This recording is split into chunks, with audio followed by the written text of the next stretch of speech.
இந்த பணம் புகழ் என்பது யாரிடம் நிரந்தரமாக கூடிய விஷயம் இல்லை. நல்லா புரிஞ்சுக்கணும். பணம் புகழ் என்பது நிரந்தரமா யார்கிட்டமே இருக்காது. நாகராஜ பாகவதன் ஒருத்தர் இப்போ 60 வயசு தாண்டவங்களுக்கு எல்லாம் தெரியும், மோகன் கன்சாமனுக்கு தெரியும்.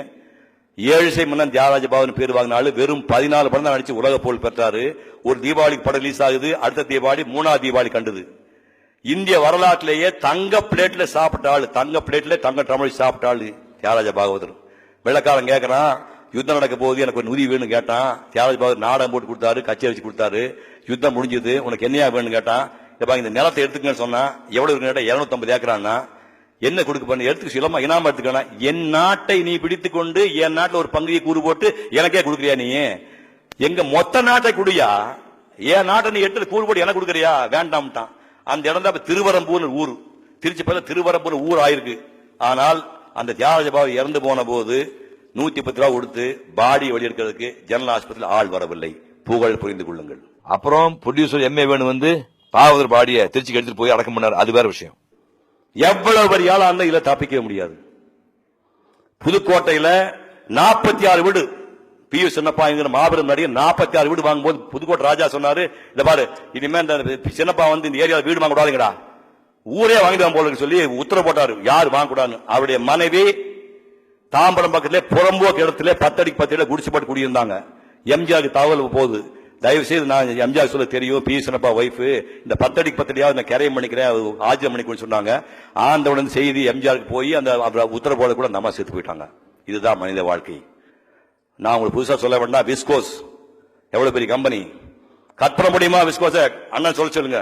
விஸ்கோஸ் எவ்வளவு பெரிய கம்பெனி. வெங்கட்சாமி நாயுடு எவ்வளவு பெரிய ஆளு. Parry's Venkatasamy Naidu, Parry's viscose company. Tamil Nadu தென்னிந்தியாவின் சிசுவிட்டியம் பேர் வாங்கின ஆளு எஸ் எஸ் வாசன். சந்தை நகர் படத்தை வந்து எடுத்தாரு. 1948 எடுத்து 678 பிரிண்ட் எடுத்து உலகத்திலே முதல் படம். ஔவையார் படத்தை வந்து 1948 ஸ்டார்ட் பண்ணி 54 ரிலீஸ் பண்ண 6 வருஷம் ஔவையார் படத்தை எடுத்தாரு. கே.பி. சுந்தராம்பாளுக்கு 4 லட்சம் ரூபாய் சம்பளம், யாருமே வாங்கிக்க முடியாது. அந்த வாசன் வாழ்ந்த வீட்டில் இப்போ சாப்ட்வேர் கம்பெனி வந்துடுச்சு. போகும்போது எதையும் எடுத்துக்கொண்டு போக முடியாது. உங்க பிள்ளைகளே விட மாட்டான். வரும்போது சும்மா வந்தோம், போகும்போது சும்மா தான் போக போறோம். இந்த மண்ணுக்கு நீங்க ஏதாவது பண்ணிட்டு போகணும். அதுதான் கடைசியில நிற்கும். ஒரு புலவஞ்சன் அக்கீரை, ஏதாவது செல்வம் அதிகமா ஒரு மனிதன் கையிலே சேர்ந்தால் அது எல்லாரும் இந்த மக்களோட பங்கு போட்டுக்க, உனக்கு வச்சுக்க, முளவட்டிக்கு வச்சுக்க, பங்கு போட்டுக்க, இல்லாவிட்டால் அந்த செல்வமே உன்னை அழித்து விடும் ஒரு பாட்டு சொல்றான். இந்த ஆழிசூழ் உலகத்தை தான் ஒருவனே ஆள வேண்டும் என்று நினைக்கின்ற பேராசை பிடித்த ராஜாவாக இருந்தாலும், வனவிலங்குகளை வேட்டையாடுவதற்காக இரவு பகலாக காடுகளை சுத்துகின்ற காட்டு முன்னாடியாக இருந்தாலும் எல்லாருக்கும் 9 கூட சோறு, உடுப்பது மேல துண்டு கீழே துண்டு, மற்றபடி பசி பிணி மூப்பு இறப்பு காதல் காம இல்லா உண்டான். அரசன் ரத்தம் சிவப்பு, ஆண்டியின் ரத்தம் சிவப்பு. அரசன் விரைவிலே துர்நாற்றம் வரும், ஆண்டியின் பேர் துர்நாற்றம் வரும். ஆகவே மனிதா, அளவு கிடந்த பணம் வந்தால் அது உன் சமுதாயத்தோடு பங்கு போட்டுக்கொள் என்று நக்கீரன் 2500 ஆண்டு முன்னாடி பாட்டு சொல்லியிருக்கிறான். தென்கடல் வளாகம் பொதுமையின்றி வெண்குடை நிலற்றிய ஒருமை ஓர்க்கும், நடுநாள் யாமத்தும் பகலும் துஞ்சான் கடுமா பார்க்கும் கல்லா ஒருவர்க்கும், 9 நாழி உடுப்பவை 2 பிறவும் எல்லாம் ஓருக்கும்மே, செல்வத்து பயனே ஈதல் துய்ப்பேம் எனினே தப்பென பலவே என்று.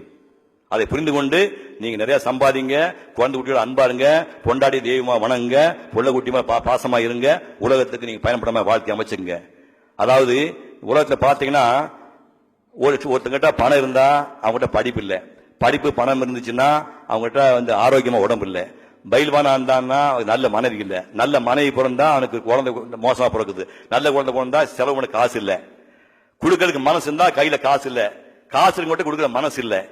இப்படி ஒன்று இருந்தால் ஒன்று இல்லை என்பதுதான் மனிதனுடைய வாழ்க்கையில. ஆனா நம்ம பெரியவங்க என்ன பண்ணிருக்காங்க, எல்லாம் பெற்றவன் தான். அதாவது நீண்ட ஆயுள் வேணும், நோயற்ற வாழ்வு வேணும், மாறாத இளமை வேணும், உயர்ந்த கல்வி வேணும், அன்பு குறையாத மனைவி வேணும், சலிப்பு இல்லாத வாழ்க்கை வேணும், பெருமை சொல்ல பிள்ளைகள் வேணும், கொடுக்கிறதுக்கு மனசு வேணும், அதுக்கு பணம் வேணும், இறைவன் மீது பக்தி வேணும். இது எல்லாம் சேர்ந்து வாழ்வன் தான் முழுமையான மனிதன் சொல்லி ஒரு பாடல் வருகிறது. கலையாத கல்வியும் குறையாத வயதும் ஓர் கபடு வாராத நட்பும், கன்றாத வளமையும் குன்றாத இளமையும் கழு பிணி இல்லாத உடலும், சலியாத மனமும் அன்பகலாத மனைவியும் தவறாத சந்தானமும், தாளாத கீர்த்தியும் மாறாத வாத்தியம் தடைகள் வாராத கொடையும், தொலையாத நிதியமும் கோணாத கோலும் ஒரு துன்பமில்லாத வாழ்வும், துய்யனின் பாதத்தில் அன்பும் உதவி பெரிய தொண்டரோடு கூட்டு கண்டாய், அலையாழி அரிதுயிரும் மாயனது தங்கையே ஆதிக்கட ஊரின் வாழ்வே, அமுதீசர் ஒரு பாகம் அகலாத சுகவாணி அருள்வாமி அபிராமியே என்று அந்த 16 பையன் செல்வலிங்கம் விட்டு எல்லோரும் பல்லாண்டு பல்லாண்டு வாழ வேண்டும் என்று வாழ்த்தி வாய்ப்புக்கு நன்றி கூறி விடைபெறுகின்றேன். நன்றி, வணக்கம்.